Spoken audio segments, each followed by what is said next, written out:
അവസാന നിമിഷമാകുമ്പോൾ എന്താണ് ഡൽഹിയുടെ ഒരു പൾസ്? ഈ നമ്മൾ ഒരു നെക്ക് ടു നെക്ക് ഫൈറ്റ് എന്ന് പറയാനുണ്ടോ, അതോ നേരത്തെ നമ്മൾ കേട്ടിരുന്നത് പോലെ ആം ആദ്മി പാർട്ടി ഒരു എഡ്ജ് ഇപ്പോഴും നിലനിർത്തുന്നു എന്നാണോ? ഒരു കൗതുകരമായ കാര്യം കൂടെ ഞാൻ പറയാം. ബെറ്റിംഗ് സൈറ്റുകളിൽ നേരത്തെ ആം ആദ്മി പാർട്ടിക്ക് 37-39 എന്നാണ് പറഞ്ഞിരുന്നെങ്കിൽ ഇപ്പോൾ ഒരു 38-42 എന്ന് ബെറ്റിംഗ് സൈറ്റുകളിൽ പറയുന്നുണ്ട്. ബേസിക്കലി ഒരു നെക്ക് ടു നെക്ക് ഫൈറ്റ് എന്നത് ബി ജെ പിയുടെ വൃത്തങ്ങൾ, ബി ജെ പിയുടെ സോഴ്സസ് പോലും നെക്ക് ടു നെക്ക് ഫൈറ്റ് എന്ന് പറയുന്നില്ല. അരവിന്ദ് കെജ്രിവാളിന് അഡ്വാൻറ്റേജ് ഉണ്ടെന്നാണ് പറയുന്നത്.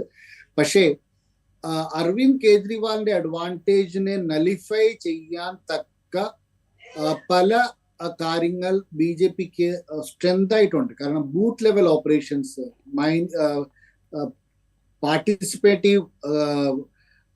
Participative on the field workers, ഡൽഹിയിൽ പല രാജ്യങ്ങളിൽ നിന്ന് വർക്കേഴ്സ്, കേരളത്തിൽ നിന്ന് പോലും വർക്കേഴ്സിനെ ഡൽഹിയിൽ കൊണ്ടുവന്ന് മുഖ്യമന്ത്രിമാരെല്ലാം, ബി ജെ പി മുഖ്യമന്ത്രിമാർ മിക്കവാറും എല്ലാവരും ഡൽഹിയിൽ ക്യാമ്പയിൻ ചെയ്തുകൊണ്ടിരിക്കുകയാണ് കഴിഞ്ഞ ഒരാഴ്ച കൊണ്ട്. അപ്പോൾ ആ ക്യാമ്പയിൻ പവർ ബി ജെ പിക്കാണ് ഉള്ളതെന്നുള്ള കാര്യം സംശയമില്ല. അത് ഓൺലൈൻ മീഡിയ ആയാലും കൺവെൻഷണൽ സ്പേസസ് ഓൺ ബോർഡ് ആയാലും നമ്മുടെ കൺവെൻഷണൽ പബ്ലിസിറ്റി ആയാലും എല്ലാ കാര്യത്തിലും ബി ജെ പിക്ക് ഒരു അഡ്വാൻറ്റേജ് ഉണ്ട്.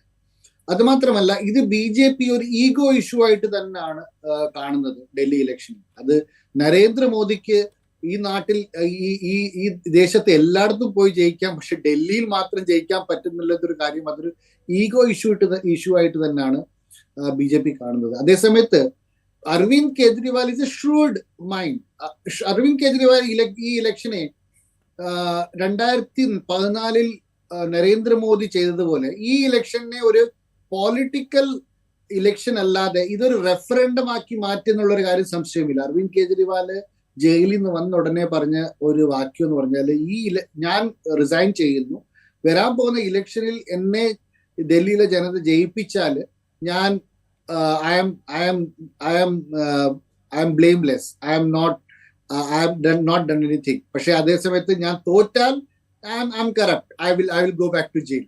അപ്പൊ ചുരുക്കി പറഞ്ഞാൽ ഇതൊരു അരവിന്ദ് കെജ്രിവാളിന്റെ ഒരു പേഴ്സണൽ ഒരു റെഫറൻഡം ആക്കി മാറ്റി ആണ് ആൾക്കാരോട് കാണുന്നത്. അങ്ങനെയാണ് അരവിന്ദ് കെജ്രിവാൾ പേഴ്സണലി കാഡറിനോടെയും ക്ലോസ് ലീഡേഴ്സിനോടെയും സംസാരിക്കുന്ന കാര്യമാണ്. ഇത് എൻ്റെ എക്സിസ്റ്റൻഷ്യൽ, എൻ്റെ പേഴ്സണൽ വർക്കിന് വേണ്ടിയുള്ള റെഫറൻഡമാണ്. ഇത് നമ്മളൊരു വെറും ഒരു പൊളിറ്റിക്കൽ ഒരു അസംബ്ലി ഇലക്ഷൻ ആയിട്ട് നമ്മൾ കാണലെന്നൊരു കാര്യം. പക്ഷെ ഈ മൊത്തം കാര്യത്തിനകത്ത് അരവിന്ദ് കെജ്രിവാളിന്റെ പാർട്ടിക്ക്, ആം ആദ്മി പാർട്ടിക്ക് വോട്ട് കിട്ടുവോ ജയിക്കുവോ ഇല്ലയോ എന്ന് നമുക്ക് 8-ാം തീയതി അറിയാം. പക്ഷെ ഒരു വിജയം അരവിന്ദ് കെജ്രിവാളിന് ഇപ്പൊ ഉള്ളതെന്ന് പറഞ്ഞാല്, ക്യാമ്പയിൻ സമയത്ത് ഉള്ളതെന്ന് പറഞ്ഞാല്, അരവിന്ദ് കെജ്രിവാളിന്റെ സ്ട്രെങ്ത് പോപ്പുലിസമാണ്.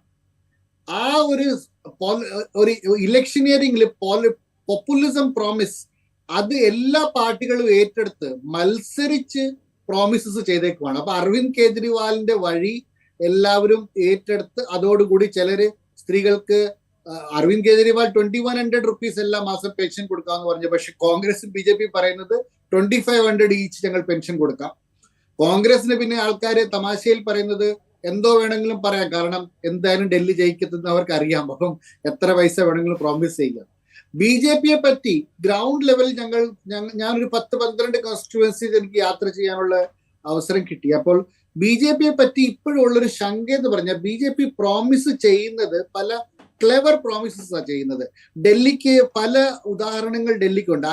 വിജയ് ഗോയൽ മുഖ്യമന്ത്രി സ്ഥാനത്തേക്ക് മത്സരിച്ച ബി ജെ പിക്ക് അരവിന്ദ് കെജ്രിവാൾ 200 യൂണിറ്റ് ഫ്രീ ആണെന്ന് പറയപ്പം വിജയ് ഗോയൽ പറഞ്ഞു ഞങ്ങളും ഇലക്ട്രിസിറ്റി ഫ്രീ കൊടുക്കും.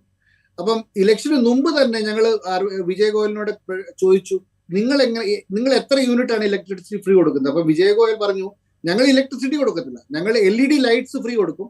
അപ്പൊ LED ലൈറ്റ് കാരണം ഇലക്ട്രിസിറ്റി ബില്ല് കുറയും.